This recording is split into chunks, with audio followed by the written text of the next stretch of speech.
that thing that we work with on a daily basis, has that character all by itself. And so the way in which I try to engage with my intellectual project is precisely to think of higher education institutions as social entities that has various patterns of inclusion and exclusion, almost inherently shaped in the way in which it is structured via the disciplines. And you remember that a discipline is not only a constitution of various formations of knowledge, it also interpolates you into a certain kind of subject. That's why when we speak as professions, which is actually a very wrong thing to do if you're a knowledge worker, when people say, as an engineer, what they do is to authorize what they will say in advance and to legitimize that. No? As a sociologist, right? So excluding more or less everybody else that haven't studied the discipline of sociology. And so it goes for lawyers. Now lawyers and philosophers are especially prone to that, as a philosopher. So just open your mouth. It won't have legitimacy if you didn't study philosophy. That's more or less the lesson that comes through credentialization and authorization via knowledge formations. Okay? Now, if the discipline to which the people refer and defer their authority is then not already exclusionary, then you must tell me what is. And that's precisely that set up the relationship between the academy and the students. Okay? A credentializing authority that must by its nature have a certain power over the subject that is emerging via the disciplines. And that's where I think we generally make the mistake. And then when students experience cultural alienation, we think that we have done everything and don't understand why it is that they're so unhappy with the university system. And so my study would be around the issue of the disciplines and its disciples and the way in which this formation happens and how we use forms of authorization and credentialization to create new patterns of exclusion. Now in the student formation, of course, as you would know, since 2015, this is how they put forward the transformation project, the creation of an Afrocentric space. And please, you know, I always think of Africanist, but not as African essentialist. There's a huge difference between the two. So Afrocentric doesn't mean African essentialist, i.e. that no other subjects matter, okay? An Africanist perspective, you know, in the kind of Baconian and Fanonian sense, have a very clear inclusiveness of all forms of pigmentation if your ontological and epistemological orientation has Africa at the heart of your praxis. And also the issue of the decolonization of knowledge, but of course material things, the educated better facilities, more productive practices, just pedagogies, the ones that I've just spoken about a few minutes ago, broaden opportunities, success rates, demographic representation, accountable governance, you know, non-repressive institutional cultures and intellectual spaces. And what I'm trying to figure out is that because I've worked in different kinds of universities, you know, whether it's not Victoria, or here, or the University of the West Cape. So when people ask me, now what is it that you're going to do at the University of the Free State? Is it going to be difficult for you in those kinds of spaces? And my argument is always like this, no? That in the academy, you have forms of existences that are more or less logically the same. They just change color, you know, so you will have a conservative colored block at the University of the Western Cape, conservative Afrikaner block at the University of the Free State, and a conservative black block maybe at the University of UniZulu. So those kinds of things doesn't shift, it doesn't change. So the transformation project is not only a project of white universities, it is a project of the entire 6 economies, which makes up the way in which we live our lives within the university spaces. And strangely enough, the conservatization and displacement of what students came to call the black body happens even if you have, say, 100% black academics in your space. So the issue of oppression via the knowledges literally doesn't have a skin color. Okay? It is about the way in which the academy expresses its trade. And those kinds of economies, and we know them, you know, they have to do about, you know, administrative and management economies, you know, who actually, in literal terms, has a key to open a door, right? That goes through a variety of processes that assigns power and authority. Now just think of it, if you escalate that particular analogy into the concept of knowledge, then of course, who has disciplinary authority over what count as truth and valid knowledge within the space? Those are the people within whom the powers are accumulated, and then that expresses then as power, knowledge in the real type of Foucauldian sense.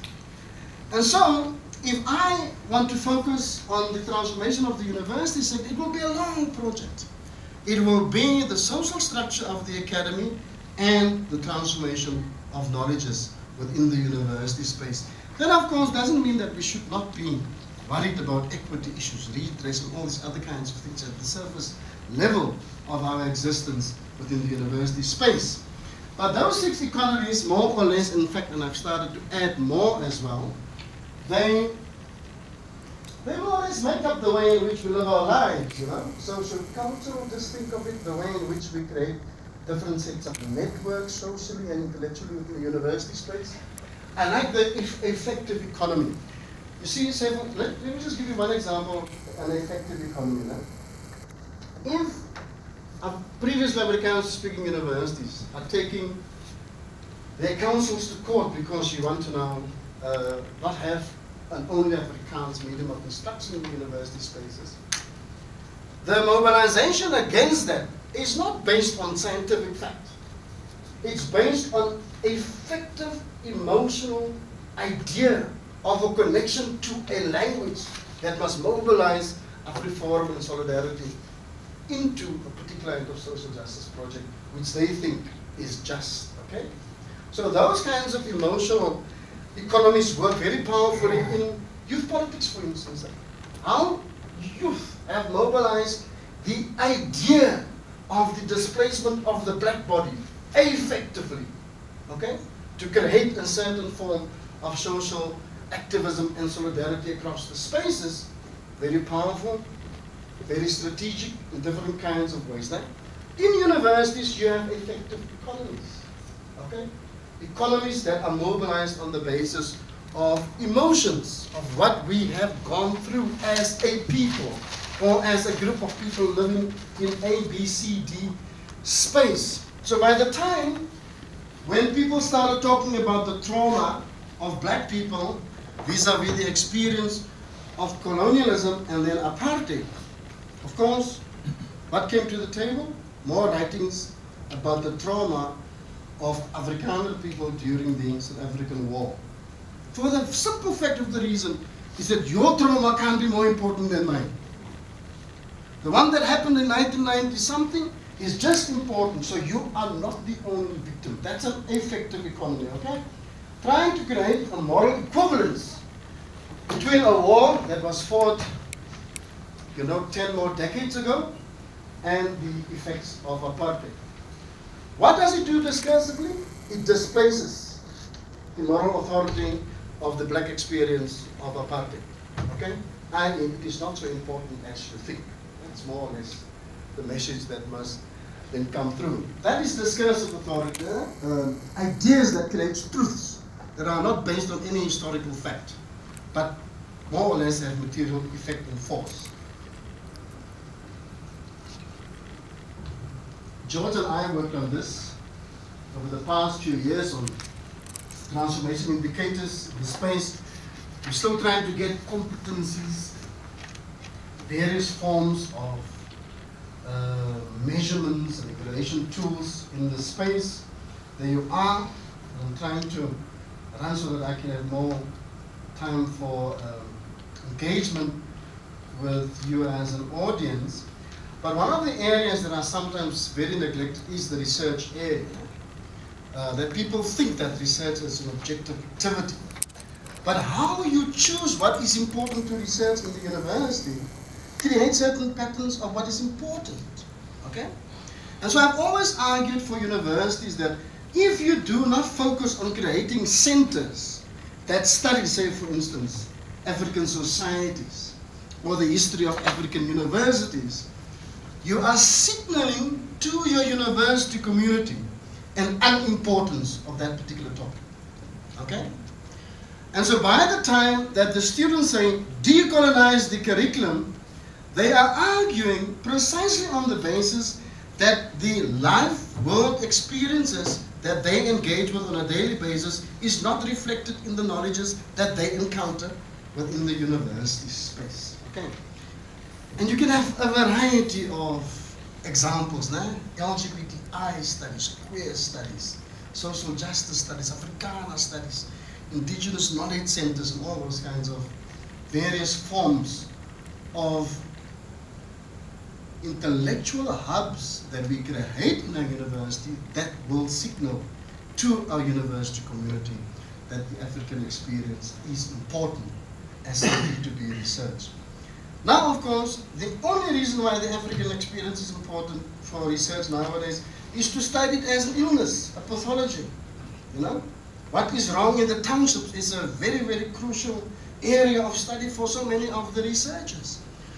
So, but they don't study it from the perspective of resilience, right? And the perspective of communities surviving and making sense of their lives on a daily basis. No. Our entire continent of 54, 55 countries is sometimes viewed as one big illness to be studied by the North, okay, in a variety of ways. And then even our African Studies program, they play into that game, right? Because instead of creating an African understanding about being African, of course, they import those from the Africana, American centers, post-colonial studies and so on. And then, of course, the only thing that they can do, so beautifully stated by Zeleza, they can only write Africa by analogy, by a reference point. So Africa is not Africa in itself. It is Africa because there is something else to which it must refer to make sense of itself. And that's a particular form of epistemic violence in that. Now, when it comes to racism's knowledge, I want to make a few remarks here. The idea of the empirical basis of this argument, you can imagine, because I delivered this talk in UCLA earlier this year, and of course people will get very interested in why does this bloody chap says that all knowledge belongs to racism? What does he have in his mind? Is he one of those weird professors, that doesn't know what he's talking about? So I'm trying to put forward a logical, empirical basis for making that claim. The one is that the adaptive nature of racism in our society is not sidestepped by the academy. In fact, it's generated within the academy. Okay? It is within the academy where the mutations of racism finds its best expression. And then we use concepts like this, quality, excellence, assessment criteria, and all those kinds of things. That stands proxy for various forms of discriminations, but which we hide behind so-called neutral concepts. Okay? But if you look at the numbers and patterns over a long period of time, you have racialized outcomes. Okay? Over a 5-year period of time, the racialized outcomes will be the same that it was pre-1994 with regard to black achievement in the university spaces.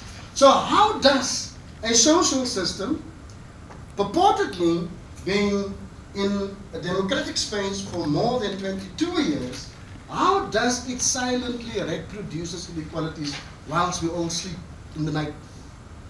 In the night, there are a number of fairies and dwarfs and everybody else working towards the silent reproduction of the system on a daily basis. So it doesn't matter what you put in as an intervention, in the end, those kinds of racialized patterns of achievement remains the same. The same goes for the non-emergence of the black professoriate within the university spaces. It's reproduced,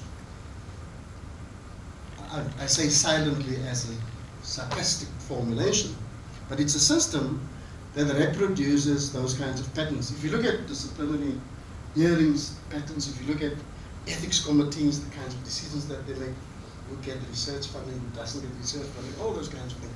Fascinating studies that you can do around that. Two, of course, disclose at the heart of the system the mechanism of power that resides within the university's sense of itself. So, if you look at, say, for instance, the notion of the African Renaissance and Africa rise as a concept, right? It's our time as a continent, right? To rise. It more or less dictates that you have not risen for the past thousands of years. Okay? So it already inscribes in the entire discourse Africa as an illness that must rise from something that is debris, okay, in that particular kind of space. So when you say Africa rise and the African Renaissance in reference to a concept of development and progress, which is authored in the West, become like us and you will be regarded as developed and civilized. There is no form and concept of progress and development with discursive authority that is genuinely African in the space that we have now. Okay? The reference point is always somewhere else. Now, if knowledge then in itself can't escape its patterns of exclusion, the only possible explanation for that is that it must belong and serve an ideology. Okay? And of course, my focus would be on racism, but it would be sexism, ableism, and all other forms, if you look at the 16 categories in our Constitution. But in the end, when they talk about the inclusion of African ways of understanding into our curriculum spaces, then it must take a lower space next to a center, okay, against which it will be judged.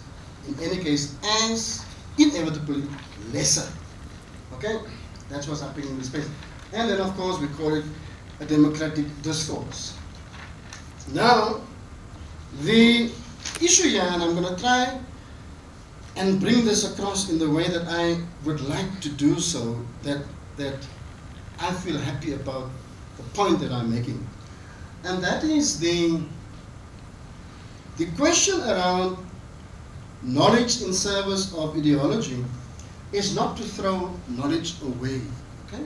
Because it has served us in a variety of ways. No? So I'm not saying that a knowledge that has an ideology inscribed into it is useless knowledge. No, that's not what I'm saying. What I'm trying to argue is that when you engage with the knowledge, that your first question as a knowledge practitioner is, what is it that this knowledge do to reproduce social injustice?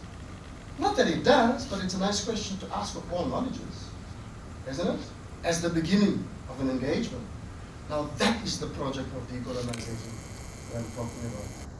Because even our African knowledges will have some of those injustices inscribed into it. Okay? It may be 90% socially just and 10% will not be. That's the way in which knowledge formations happen. Okay? Just think of it. How does a discipline begin? Engineering, mathematics. How did it begin? What was that thing that began the process of making this a discipline? Drawing the contours. There's the knowledge. You are outside of it. Try and pierce it, and then you become the discipline. Right? That's why you talk as a mathematician. I have become a discipline as a philosopher. As an engineer, I always think like this. As a lawyer, so you become the discipline which you study. What do? You hand yourself over to the discipline. You become the subject of the discipline. And if the discipline has racism inscribed into it, what is the option? You become an agent of racism. Because you have more or less handed yourself over to that. So, the argument about decolonization is that even if I engage with indigenous African knowledge systems, the question I have to ask, what is it that these knowledge systems include and exclude? And remember, they do. They're not all inclusive. It can be called African. It can actually be genuinely African, but it will have an exclusionary effect, whether it's around the issue of gender or this or that or the other. So the question of the decolonizing project is a simple one. When I deal with knowledge, what is the injustice that have made this knowledge possible in the first place? Okay? And then you don't throw anything away. You more or less just make the knowledge speak better for the academic project within which you engage. Now, if this is then the case, then our modes of